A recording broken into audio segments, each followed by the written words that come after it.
बिस्मिल्लाहिर्रहमानिर्रहीम। अस्सलामुअलैकुम। उम्मीद करती हूँ आप सब खैरियत से होंगे। अल्लाह से दुआ है कि वो हम सबको अपने अपने घरों में खुश और आबाद रखे, आमीन। आज मैं आपके साथ बहुत ही मज़ेदार से स्नैक की रेसिपी शेयर करूँगी। आज मैं आपके साथ शेयर करूँगी बहुत ही क्रिस्पी फ्रेंच फ्राइज़ की रेसिपी। फ्रेंच फ्राइज़ बच्चे बड़े सभी बहुत शौक से खाते हैं। इनको आप टी टाइम में एंजॉय कर सकते हैं और बच्चों के लंच बॉक्स में भी दे सकते हैं। तो मेरी इस वीडियो को ज़रूर ट्राई कीजिएगा और ज़्यादा से ज़्यादा लाइक्स दीजिएगा।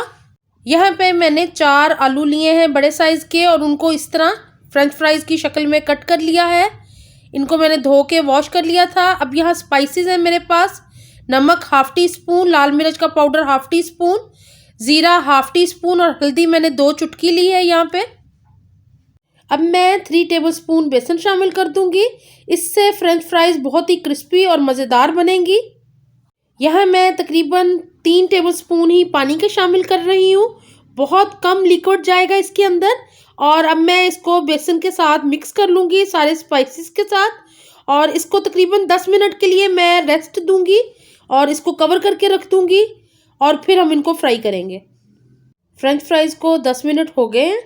यह मैंने पैन ले लिया है और इसके अंदर मैं ऑयल शामिल कर रही हूँ।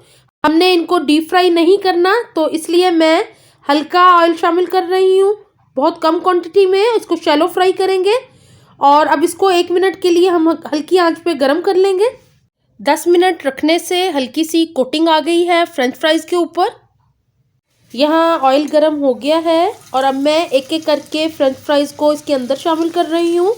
हमने इनको शैलो फ्राई करना है, डीप फ्राई नहीं करना। और आप देखेंगे कि इससे बहुत ही क्रिस्पी और मज़ेदार फ्रेंच फ्राइज़ तैयार होंगी। यहाँ मैं आलू के पीसेस को अलग से डाल रही हूँ ताकि आपस में ये जुड़े ना, और इन पे एक बहुत अच्छी सी क्रिस्पी लेयर आ जाती है जो कि फ्रेंच फ्राइज़ को बहुत ही मज़ेदार बना लेते हैं। तो मेरी इस रेसिपी को फॉलो ज़रूर कीजिएगा और मुझे कमेंट बॉक्स में बताइएगा। यहाँ पे एक साइड से फ्राइज़ मेरी रेडी हो गई हैं, पक गई हैं, और अब मैं इसको चेंज कर रही हूँ ताकि दूसरी साइड से भी अच्छी सी क्रिस्पी गोल्डन हो जाए। और बहुत ही मज़े की ये क्रिस्पी सी फ्राइज़ तैयार होती हैं। आप इनको बच्चों के लंच बॉक्स में दे सकते हैं। आप बच्चों को साइड डिश के तौर पे दे सकते हैं, बर्गर्स के साथ, सैंडविचेस के साथ। तो इसको ज़रूर ट्राई कीजिएगा।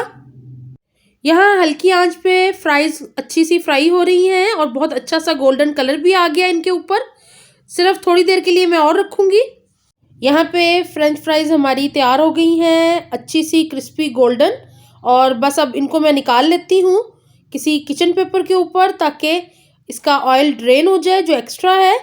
और ये बेहतरीन सी तैयार हो गई हैं खाने के लिए। यहाँ मैंने फ्राइज़ को निकाल लिया है। यहाँ गर्मा गर्म फ्राइज़ को मैंने सर्व कर दिया है। आपको ये फ्राइज़ की रेसिपी अच्छी लगे तो प्लीज़ वीडियो को लाइक ज़रूर कीजिएगा, चैनल को सब्सक्राइब ज़रूर कीजिएगा। दुआओं में याद रखें, अपना बहुत ख्याल रखें। अल्लाह हाफ़िज़।